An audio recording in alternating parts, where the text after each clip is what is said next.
What's up, Champions fam? It's Zeke 4-0, back on a brand new WWE Champions video, and here we are.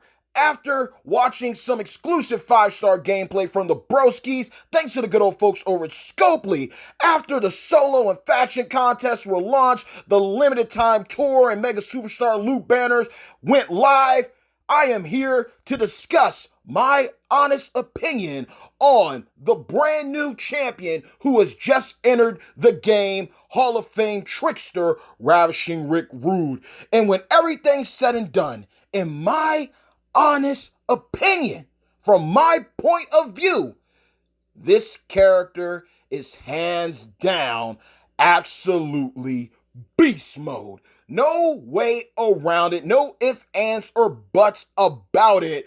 Rick Rude is a champion that I feel everyone should go after, especially if you are in need of a solid trickster representative. Not only does he bring forth representation to the Hall of Fame subcategory as well, this guy is the answer to any and all prayers that you need within the game. He has low charge moves. He has a solid Hall of Fame tag link, the +4 towards all moves. He has a highly versatile move set. And when it comes to trainer and coaching combinations, the possibilities are truly endless. You want to run him offensively? He's got you covered. You want to run him defensively? He's got you covered. You want a little best of both worlds action going on? You want a little taste of that too? Ravishing Rick Rude is going to put in that work. He has 2 moves that help him cycle by destroying gems that you get to choose. He also has 2 choose moves, one for red gems as well as green gems. And then to top it all off, he has a submission that once done doing damage, depleting your opponent's MP so they don't get their moves off, any remaining submission gems on the board become column break gems. Then it gets even better. He has another move that turns an area into row break gems, and it is literally the cost of 1 MP. You are going to be able to get it off every turn. But then, just when you thought that was it, nope.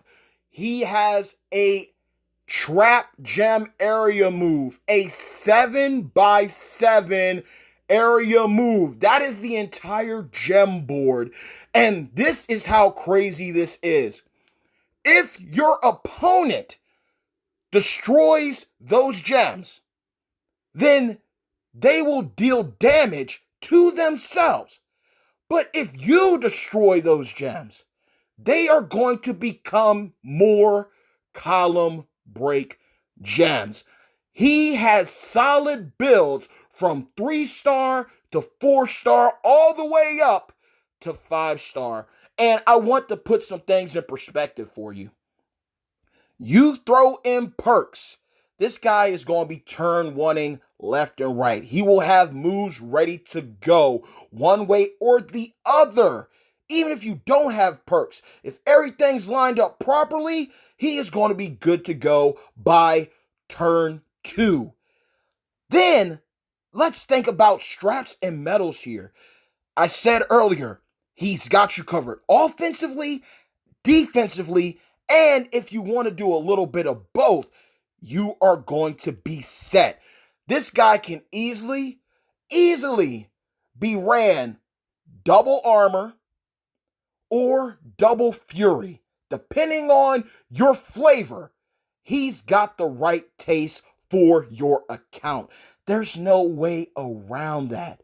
If you run him with a gem defense strap with double armor, you get honky tonk man on him and gobbledygooker, you're good to go. If you decide you want to go all in on the fury side of things to bolster up that gem damage, you get Slick Rick on him. You are good to go. And if you want to double dip, you want to do, 2 armor and 2 fury, the possibilities here are endless. He is so good that you can actually run him without any MP trainers or coaches, and he will still wreak havoc. his coaching ability, giving a boost to yellow move damage is immaculate. That's going to help out a lot of different champions when it pertains to upgrading their style of play.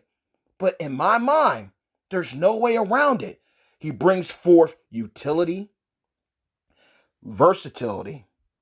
He can control the match one way or the other.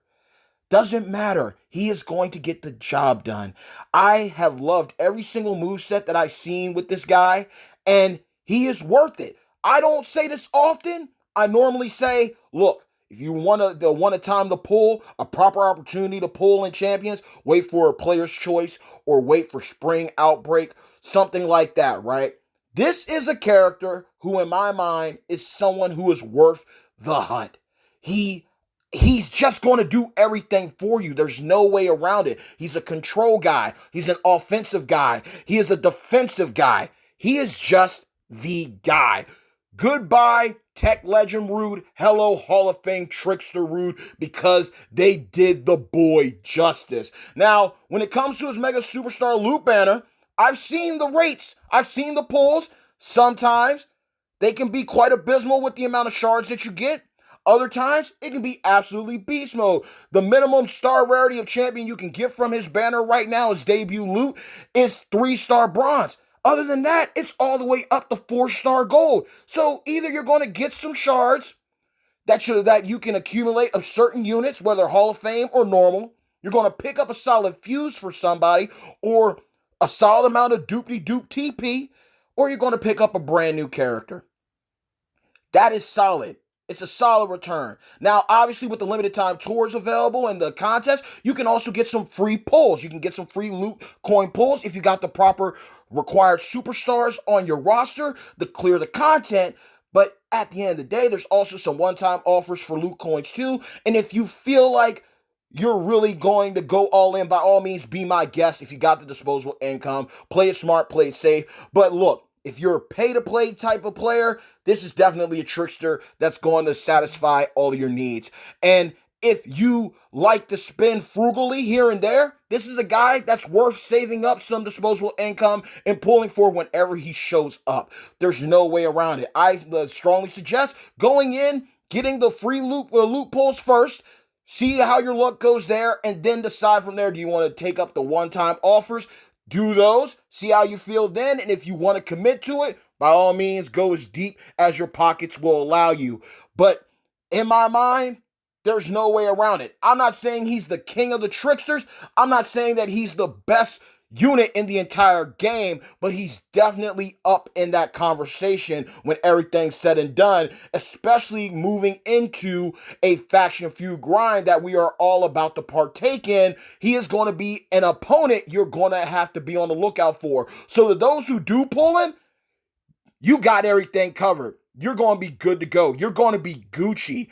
Low charge moves, able to cycle a multiple type of ways, a plethora of ways. He's insane in the membrane, solid coaching ability, solid tag link.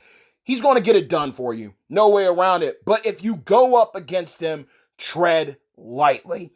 Tread lightly, especially with MP reduction perks and MP game perks.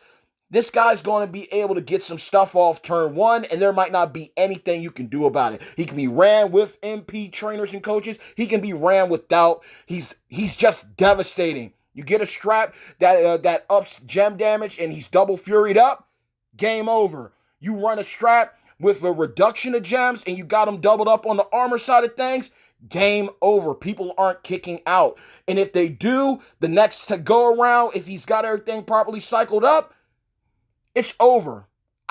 There's nothing bad that I can say about this unit. They did this dude right. And I have to say a little too well. Because when you look at the characters that we have gotten as of late, 1, 2, 3 Kid, Zombie Reigns, Zombie Brian, Striker Orton, Mr. Sacco Mankind, this is just another guy that's entering that zenith of top tier units. And I get it. We just had Hall of Fame Trish, who could be a hit and a miss depending on your preference. But I think Champions needs to start understanding the word of power creep, because all these units that are coming out now are just OP broken, OP busted one way or the other. They are an issue. Zombie Triple H, Keith Lee. I could keep going on and on and on. We have just seen a steady streak of top-notch units of all different classes. But I am definitely happy that we got a brand new Hall of Fame subcategory representative in Rude and a brand new top tier trickster. I feel that tricksters, technicians, and showboats definitely need a lot of love this year in WWE Champions, and this is going down that path, but there needs to be a balance. There has to be a balance within this 5-star meta now when it comes to OP units. It's okay to release a couple, mediocre, low tier units here and there, but back to back, whether chase champions or mega superstar champions that are just OP busted broken like Rude here, it's going to make it a very, very interesting playing field when it pertains to PvP content. PvE wise, everyone's going to be happy, but PvP, that's going to be a whole other can of worms that, man, once it's open, I don't think there's no coming back, especially when you consider straps and medals and perks. So, with that being said, we got a faction feud to look forward to. Let me know if you pulled for him. Let me know if you got him. Aside from that, though, best of luck with this faction feud. Let me know your thoughts about the solo and faction contests that are running alongside his debut. And let me know your overall thoughts about this unit. I was highly impressed with all the gameplay. Loved everything that I saw of him. Again, solid move set, highly versatile, can switch it up any way you want. 3-star move set, Gucci. 4-star move set, incredible. 5-star move set, immaculate. Can mix it around, you're not going wrong. Same with trainers and coaches. Perks, straps, and medals involved, this guy's going to be a problem for many and an asset to many, just depending on how RNG treats you and how the scope gods look upon you this weekend. But definitely a guy, even after his debut loot goes away, I strongly recommend if you're looking for a solid champion, Rick Rude's going to have you covered. There's no ifs, ands, or buts about that. And just think about it. Again, Honky Tonk Man, Gobbledygooker, doubled up on an armor strap with gem defense. Solid. Slick Rick, multiple different types of gem damage champions that can be used as trainers and coaches too. Double up on the Fury medals. He's going to be an issue as well. He's the answer to many prayers, and he's also going to be a lot of players' nightmares moving forward in the game, from feuds to showdowns. But one thing is a guarantee: once you have him, you will have no regrets whatsoever. Definitely had to big him up. There's no way I could diss him. He's just that good. But definitely check out the gameplay for yourselves if you haven't already. And that is the video. Leave your thoughts down in the comments below. Bad times don't last, but champions do. Mad love always and forevermore to each and every single one of you, my beloved #champions fam. Like, share, subscribe, hit the bell icon to receive all future notifications from this channel, and yours truly, the bad guy of WWE Champions, Zeke 410. Let's talk about it in the comments below. And until next time, stay tuned. Peace. Good feuding.